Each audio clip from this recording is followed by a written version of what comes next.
here with men's basketball coach Larry Cordaro after a loss to the ULL. First, I mean, what can you guys gain from this? Obviously, three games in 4 days, not ideal, but I mean, you guys battled out there.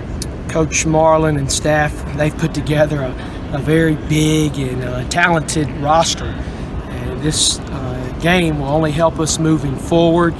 Of course, we didn't win the game. We're proud of the fact that we won the second half. We talked about that as a team afterwards. We won the first half versus Stephen F. Austin. So to play two Division I schools in 3 day span and to keep it respectable and in reach, I think that's a positive for the Generals. So and we can just continue to take the fight that we did versus these big guys. Joe Lewis down there was unbelievable. 2 games in a row, he fouled out, he gave it his all.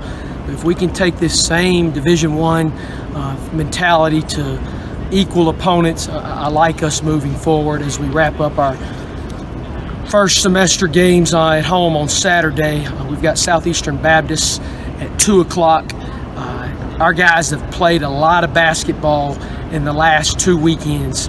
We went to Alabama, played 3 in a row, and we basically played 3 in a row this span here. So, I like our fight again. Once again, we didn't fold.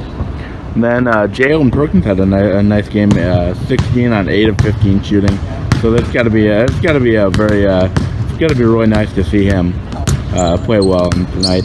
We've got a lot of weapons. We've got to continue to trust our teammate, find the open man. We're still a work in progress as a team.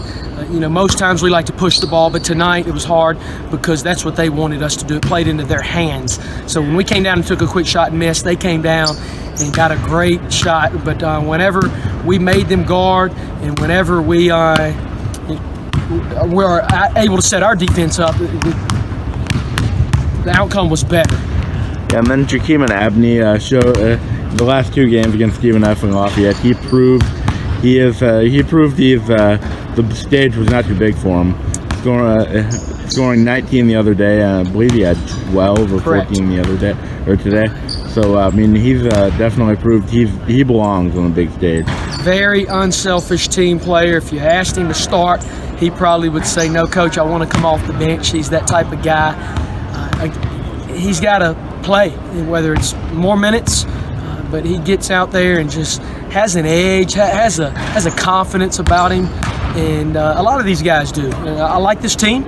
I think we can do some good things, but we've got to continue to, I guess they say, clean the corners and make sure that we're taking care of business the right way, and just being a teammate. That's it. It's a simple basketball game. We've got to continue to take quality shots and then get down and take charges. I think Abney had a charge in the first half. Joe had a charge in the first half. We might have had a third charge in the second half. So, it's a good learning lesson. Unbelievable environment. Big time arena down here an hour south of Alexandria. Very thankful that these guys played us 2 Division I games. We haven't had a Division I game in a long time. So there's a lot that we can learn from this. And we want to be tested, and so we can kind of figure out who we are and what we need to work on. So I would say it's been a success, even though we lost these exhibition games in the win-loss column for us. We're still 7-2 with a chance to be 8-2 going into Christmas break. And finally, I know you guys kind of struggled maybe a little bit on the free throw shooting early in the season, but the last 3 games you guys have been lights out. That kind of kept you in the game in the first half, going 14 of 16. I think you finished 17 of 19. We always talk about 3 things: rebounds, turnovers, and free throws. The rebounds was not our night. It was tough. But the free throws, we shot 89.5%, and the turnovers, 8 turnovers. So, again, a lot of positives tonight. Looking forward to getting home tomorrow. It's going to be an academic day, and we'll have 2 practices before we lace them back up in the fort on Saturday. Okay, thank you, Coach. Go Generals.